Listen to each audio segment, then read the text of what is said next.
What's up guys, this is Dot. Welcome back to another Haikyu Fly High video. First off, I want to say thanks to everybody who joined my stream the other day where we went for SR4 KOMORI and his memory. It was a fun stream, very chill. We had a couple good laughs, good moments. I hit a 1 million hour spike with Sakusa as well. So if you haven't seen that, check out my shorts. I did make a short on it. And if you do want to check out the live stream, feel free to do so as well. Should be on my channel. I'm going to be doing one more full stream next week to get KOMORI to SR5. So if you haven't subscribed yet, please subscribe so you get the notification when I go live. Anyways, in this video, we're going to go over KOMORI and his skills, his skill resonances, and his potential builds as well. All right, starting us off, we got his skill 1, defense core. When KOMORI is on the court, allied back row player's defense technique increases by 10%. When KOMORI is on the court at the start of each round, he gains 6 stacks of receive the next buff. Each stack increases set by 3% and reflex by 5%, up to 10 stacks. So max stacks are at 30% set increase and 50% reflex increase, which is a really high buff, especially for reflex, because that's something that he's going to be looking to do as well. So yeah, this is a pretty good buff, and at the start of the round he gains 6. So in your first round he's already at 18% and 30%, which is already a solid buff from the get-go. And for the second skill, Phantom Set, KOMORI performs a set with 140% of his set stat. Team morale increases by 10 points. When your side performs the next spike, the spiking player's awareness increases by 15%, lasting for 2 net crossings. Honestly, this is probably one of the best set skills that I've seen in the game. Like, this is on par with actual like main setters as well. First off, you have the team morale increase, so if you're running Bokuto, this will be a great help just to get back into the team morale awakening faster. But even without him as well, like, you know, you can't go wrong with more team morale. And then additionally, you still have the 50% awareness increase on the spiker. So if you are running, you know, crit builds with your spikers, this will help towards that as well, because you don't have to worry too much about stacking awareness on your actual spikers, you know, potentials. You can start running strength on them, or just power attack or anything like that, which frees up, you know, space for that slot in slot 2. Yeah, this is an awesome skill that, you know, I've heard that people are getting KOMORI to set more than their actual setter. So yeah, this is a great skill. And for skill 3, Game Shaper, KOMORI's receive stat increases by 12%. When KOMORI is on the court and allied players perform a receive without using a special skill, or when KOMORI uses a receive skill, consume 2 stacks of those receive the next buff. This receive gains additional power equal to 30% of the receiving player's receive stat. And when your side performs the next spike, the spiking player's power attack / quick attack stat increases by 20%. When allied players consume the receive the next buff during the receive, if this receive achieves exceptional performance, KOMORI gains 2 stacks of receive the next buff. So I think the only thing that changes is the actual increase in KOMORI's own stats. None of the actual power multipliers are ready to change, whether or not you do this skill. But this is, I think, also a really good support skill. He's able to buff the receive power of the receiver, as well as the spike power of your next attack as well. The main thing that you want to take note is that if this receive achieves exceptional performance, so I'm assuming again that means making a crit receive, he gains that 2 stacks back. So right, we start off with 6 every round, and if you do he uses this passive skill and you get that crit receive, he consumes the 2 stacks, but then he gains it back, so you're still going to be at 6. If you don't get that crit, then you're going to be a 4. But if, let's say, you spike and you get that point after this skill triggers, you get another 6 at the start of the next round, so you're going to be at max stacks at 10. So that's when you're going to be at 30% and reflex at 50%. So especially for Komori, it's going to be hard not to crit because of how high his stats are in terms of reflex. And for his ultimate skill, Rally Ignition Receive, Komori performs a receive with 260% of his receive stat. When your side performs the next spike, the spiking player's attack technique increases by 20%, lasting for 2 net crossings. So while this is a receive skill, this still buffs your spikers. It still buffs your team. Which is crazy to me that he has all the buffs. Like he gives defense technique here. He gives awareness on this one. You get receive and power attack / quick attack stat buff here, and then he gives attack technique. So this is crazy. I can see why he is one of the best characters in the game, because he's a libero, he's supposed to be defensive, but he gives so many buffs to your team, and he's such a valuable pickup. Moving on to skill resonances. Skill resonance 2.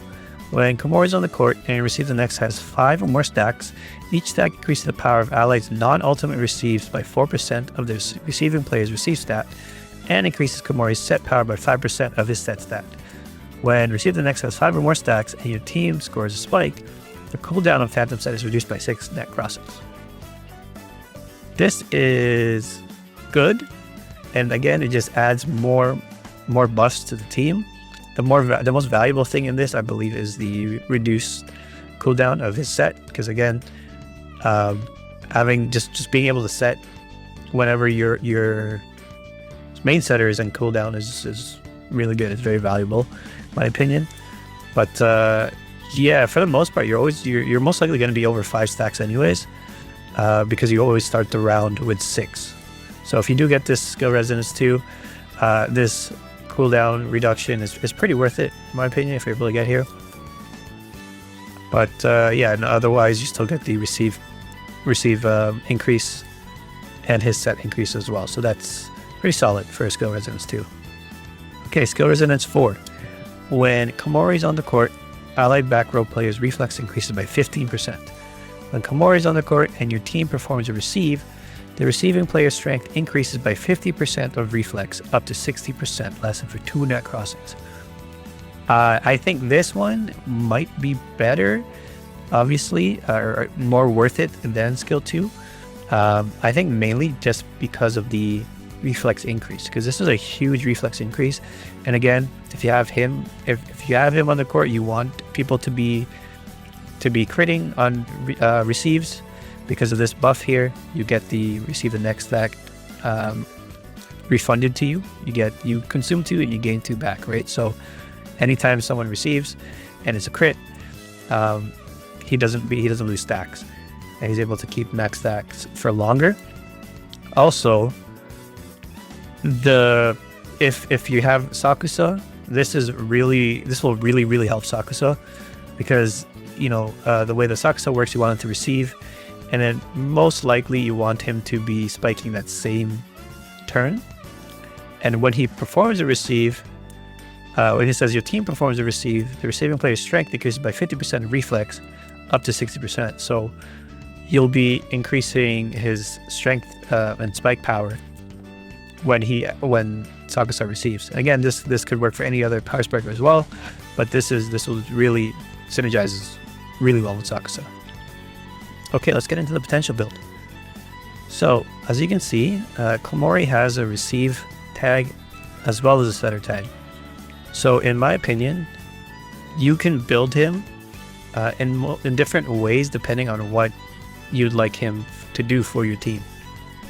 So, if you do want to prioritize his and maximize his defensive capabilities, because again, he is a libero, so he's there for defense, receiving, saving kind of thing. Then you can go full receive. Other than that, he is a setter. He has a set skill, so you can kind of build him towards setting as well. So you'd be like a balance between receive and setter, or more like a 60% receive, 40% setter kind of thing.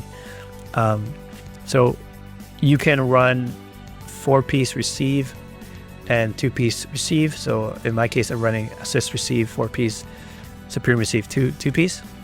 And if you do want him to be, I guess, prioritize more in setting, you can actually run a 4-piece assist receive and then a 2-piece set or serve. So whether it be a precise serve, precise set, they both increase your set stat by 15%. So I think those are the potentials you want to aim for when building him, depending on what you want him to do. Now, in terms of the actual slots, for slot 1, you have the option of running a receive type slot or a set type slot, right? I think, in my opinion, it'd be better to run a receive because, again, at the end of the day, he is libero, so you'd probably want him to be receiving more than setting. So slot 1, I would suggest receive, but if you do, again, if you want to prioritize and optimize his setting for whatever reason, then yeah, you can run precise set so that you can get this extra set stat if you're looking for it. For slot 2, his best in slot main stat is obviously going to be set, because this can only be offensive stats. So it's not like he's going to need power attack or awareness or anything like that. So look for set for your main stat. And then you also kind of want to make sure you try to find decent substats. So you're looking for reflex, you're looking for spirit, defense technique, receive. Those are the main things you want to look for in terms of KOMORI. So that one should be pretty simple. You don't have to think about too much. Just look for your a main set stat here. And for slot 4, I would recommend using either receive or spirit. The reason why you don't want reflex, or reflex is not too important, is because he already gains so much reflex from his kit. Because if you have max stacks, which is highly plausible, right? Because you're going to get 6 every round, or at least even at 6, you're going to get 30% reflex there. Max stacks, you get 50% reflex. So that's already going to be a high amount. And if you haven't duped up, you're going to get even more, 15% reflex from SR4. So you don't have to worry about reflex too much. I would say, again, receive or spirit would be the best in slots for slot number 4. So for slot number 6, this can actually vary depending on what you would like him to do, as I mentioned before. In my case, I have him on set main stat. The reason being is because I want to balance him out in terms of setting and receiving. Again, in my case, it's more like a 60% receive, 40% set type of deal. So that's why I have a set stat here. If you do want to prioritize his receiving or his defense, you can run a receive or defense tech main stat in this slot. And for the substats, I kind of brushed over it earlier, but the things you want to focus on are receiving, for sure, and then setting if you do want to, increase some of that set stat. Other than that, you can find some substats in reflex, spirit, and defense.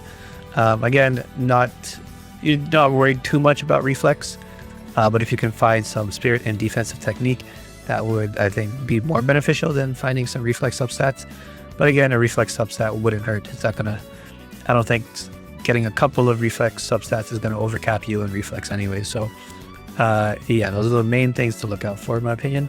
I don't think you're going to need any of your attack substats here, because he doesn't actually crit on really anything.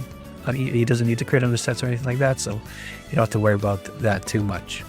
Lastly, let's take a quick look at his memory. Increases the equipper's receive stat by 12%. When the equipper performs a receive, your side's back row player's defense technique increases by 2%, stacking up to 3 times. When the equipper is present, when your side's players use a receive skill, the receiving player recovers 2 stamina and gains 50% power attack / quick attack, lasting for 2 net crossings. So I do think this is actually one of the best universal memories for all liberos as well. So if you do have the resources for this, this is a really, really good, worthwhile pull. So you do get this receive stat increase, which is pretty normal for libero memories. You get the increased defense technique up to 6% for his size back row. And again, he already increases that himself on his own kit, so that's just even more of a buff here. And he increases the 15% power attack, quick attack for your spiker, whoever receives. So again, with Sakusa, this is really, really good if you have KOMORI with his memory, or even anyone that can receive and then spike in that same turn. But I think the main value for this is definitely the 2 stamina. As I mentioned before in other videos, anytime you're able to get stamina regen for any type of skill, that's going to be very, very important and valuable in a character. So having this memory, so if you don't have KOMORI, putting this memory on any other libero would still be really, really good, because again, you have that stamina recovery, and there's nothing that limits this memory to KOMORI himself. So that's why I think it's one of the best universal memories in the game. Also, the memory has SP stats as well. So even if you weren't going to get it for whatever effects it has, increasing the main stats of your libero just because this memory has higher stats is pretty worth it as well. So this is honestly borderline like a must pull for any player in the game, in my opinion, if you have the resources for it. All right, that's going to be it for this one, guys. Thank you for watching. Hope you guys found this one useful. If you did, please like the video, comment down below, and then also subscribe if you want to see more Haikyu Fly High. Just a reminder, next week, Wednesday, I'll be live. Not sure what time yet, but I'll get that scheduled sometime soon. We're going to go live with more KOMORI pulls. So I'm going to try to get an SR5. Maybe get another memory dupe. We'll see. Yeah, we'll see how the funds are looking then. But if you don't want to miss that, please subscribe so that you guys can tune in during my live stream then. I will also be going live randomly, depending on how I feel, basically covering or maybe playing some gacha games, other gacha games that I normally play other than Haikyu Fly High. So if you guys are interested, feel free to join those live streams if you can. Those live streams are going to be fun. Just chilling, talking to chat, stuff like that. Yeah, and I just want to say thank you to everyone who subscribed so far. I'm glad you guys are enjoying my content. We're currently at 120 subscribers, so please keep it going. I do want to make more content in the future, so I'm glad I'm able to reach this many of you. So without further ado, this is going to be it for this video. We'll see you in the next one. Peace.